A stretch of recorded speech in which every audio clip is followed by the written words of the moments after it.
अभी तक बहुत सारी चीज़ पढ़ चुके हैं हम लोग, ठीक है आगे बढ़ते हैं, ध्यान देंगे। अब क्या हुआ, आपकी कॉलिगेटिव प्रॉपर्टी है, इनमें क्या दिक्कत हो रही थी, एक बात बताओ, आपने दो फिनोमेनन देखे होंगे कि आपने नमक डाला, आपने एक मॉलिक्यूल डाला, ठीक है, या एक कोई भी चीज़ डाली, एक डाली, ठीक है, तो जैसे ही आपने वो डाली तो ये ब्रेक हो जाती है ना, क्या हुआ, ये ब्रेक हो गई, यानी कि आपने डाला तो एक चीज़ था NaCl, ये हो गया ब्रेक हो गया Na+ और Cl-, खुजली हुई दिमाग में, यार ये क्या हो गया, कैसे, देखो आपकी कॉलिगेटिव प्रॉपर्टी क्या होती है, वो प्रॉपर्टी जो कि नंबर ऑफ किस पे डिपेंड करती है, सॉलिड पार्टिकल्स पे। तो इसका मतलब जब आपके अमाउंट किसी चीज़ की बढ़ रही है, अमाउंट बढ़ रही, समझना, अमाउंट क्या हो गई आपकी, इंक्रीज हो गई, अमाउंट इंक्रीज होने से इसका मतलब आपकी कॉलिगेटिव प्रॉपर्टी में कोई ना कोई चेंज आएगा कि नहीं आएगा, सही है।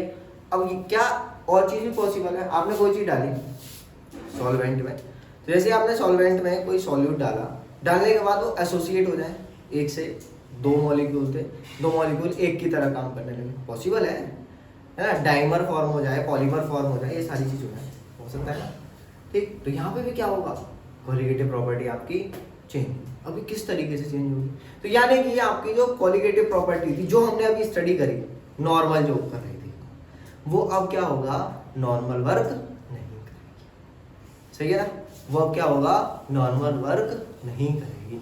अब वो किस तरीके से वर्क करेगी, एबनॉर्मली, किस तरीके से वर्क करेगी, एबनॉर्मल। अब दिमाग घूम रहा था यार, ये एबनॉर्मल जो कॉलिगेटिव प्रॉपर्टी आ रही है, आखिरकार इस एबनॉर्मल कॉलिगेटिव प्रॉपर्टी में हम लोग क्या काम करें जो हमारी जो कॉलिगेटिव प्रॉपर्टी हमारी सही आ जाए, है ना। तो दिमाग घूम रहा था, सब लोग लगे हुए थे, हम भी सोच रहे थे यार क्या होगा कैसे होगा। तो एक साइंटिस्ट आए, वेंट हॉफ, कौन से, वेंट हॉफ, उन्होंने क्या काम किया, अपना फैक्टर दिया और बोले ओ चिंता की कोई बात नहीं है, आपको क्या काम करना है, हर किसी कॉलिगेटिव प्रॉपर्टी में इस मेरे फैक्टर की क्या काम कर देनी है, मल्टीप्लाई कर देनी है, और इस फैक्टर को उन्होंने बोल दिया क्या, वेंट हॉफ फैक्टर, जिसकी वैल्यू होती है, हाँ कोई बताएगा, मैं बताऊँ, चलो, जिसको आयोटा से रिप्रेजेंट करते हैं, किससे, आयोटा से, आप लोग आई बोल रहे ना, कोई प्रॉब्लम नहीं है, सही है, आयोटा आयोटा थोड़ा सा लगाओ भाई, बहुत तूफान चीज़ है, आई आप लोग यूज करो आराम से, ठीक है, जिसकी वैल्यू होती है number of particles, number of particles after dissociation और association upon number of particle before dissociation और एसोसिएशन, और इसकी वैल्यू आर, सही है, इतनी चीज क्लियर हो गई। और बहुत सारे तरीके हैं इसको निकालने के, जैसे एक तरीका है आपका abnormal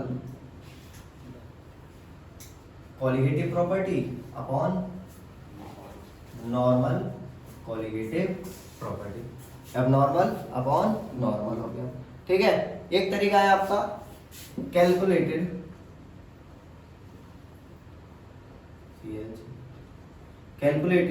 molecular weight upon observed molecular weight, है ना, इसमें आप नॉर्मल अपॉन एबनॉर्मल भी लिख सकते हो,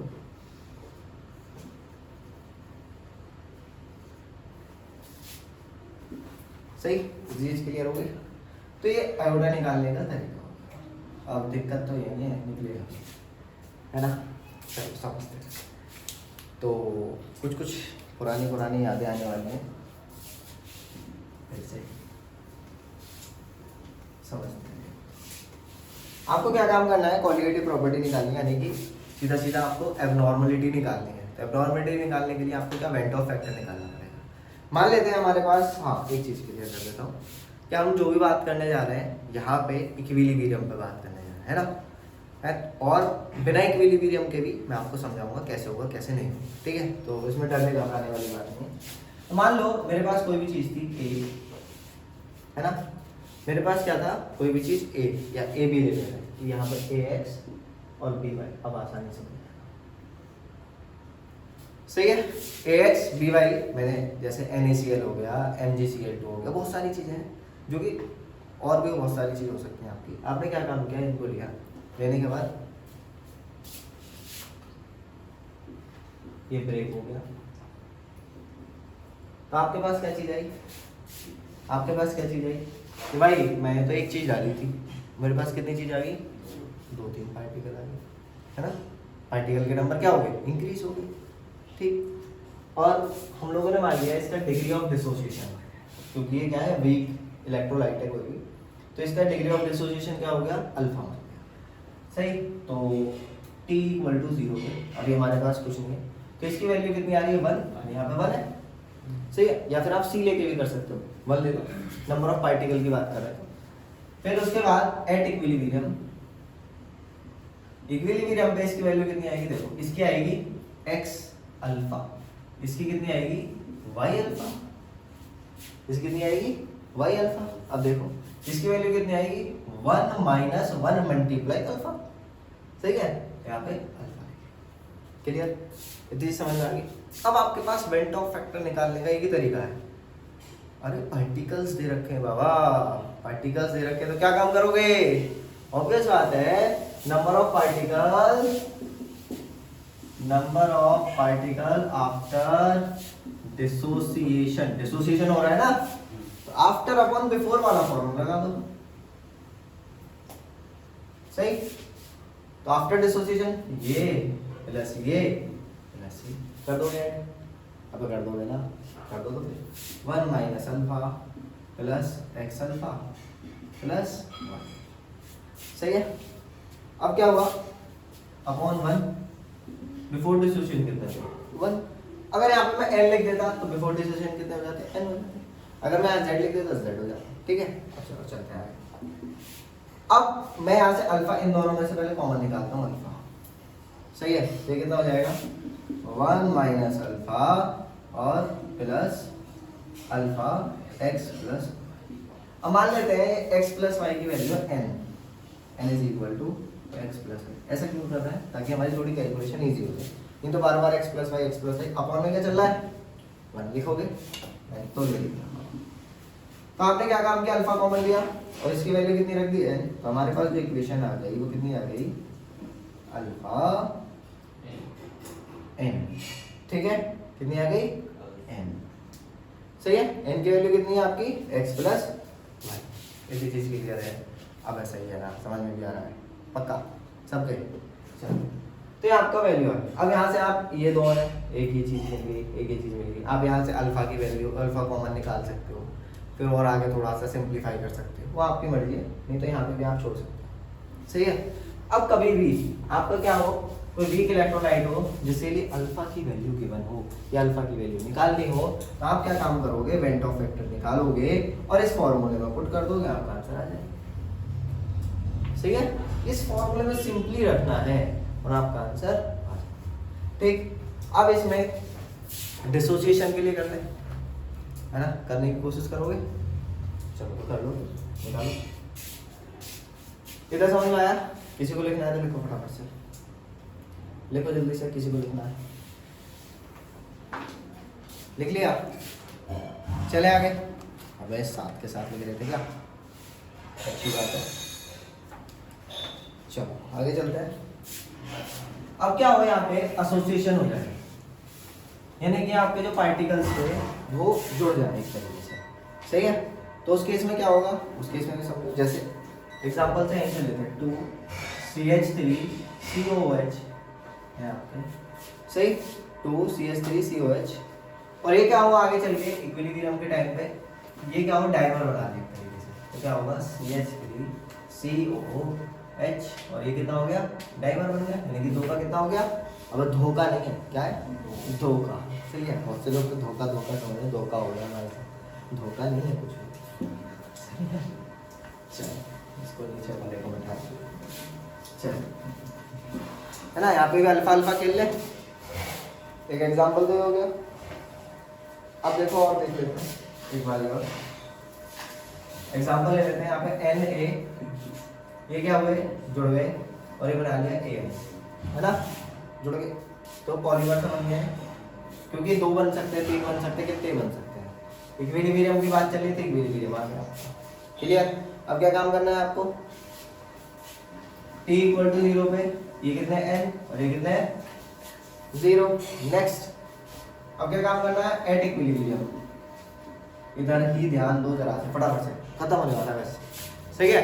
इक्विलिब्रियम पे क्या होने वाला है, अब देख रहे हो ना पक्का, क्या होगा भाई, इसकी कंसंट्रेशन क्या होने वाली है, फटाफट से बताओ, बहुत जल्दी से, जल्दी जल्दी जल्दी जल्दी जल्दी। अल्फा, अरे इसके आगे कुछ लिख रहा है, नहीं लिख रहा। अगर यहाँ पे ए लिख रहा होता तो क्या ए अल्फा हो जाती है ना, बी लिख रहा होता बी अल्फा, नहीं लिख रहा तो क्या है, अल्फा हो गई सीधी सीधी। और ये क्या हो गया, n माइनस n अल्फा, लिख दो n माइनस n अल्फा। अरे sir n minus n alpha पिछले वाले में ही समझाई थी, आगे वाले से मल्टीप्लाई करनी होती है, n माइनस n अल्फा, सही है ना।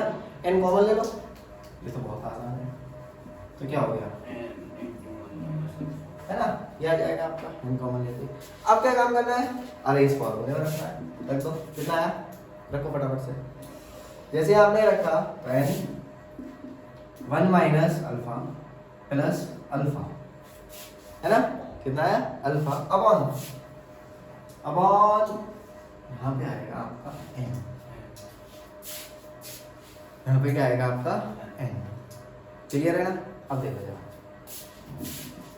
n तो n 1 minus alpha upon n plus alpha upon n, काटा पीटी शुरू, 1 minus alpha plus alpha upon n। यहाँ से आप अल्फा की वैल्यू भी कैलकुलेट कर सकते हो और आई की वैल्यू, अल्फा पता है तो आई निकालोगे, आई पता है तो अल्फा निकालोगे।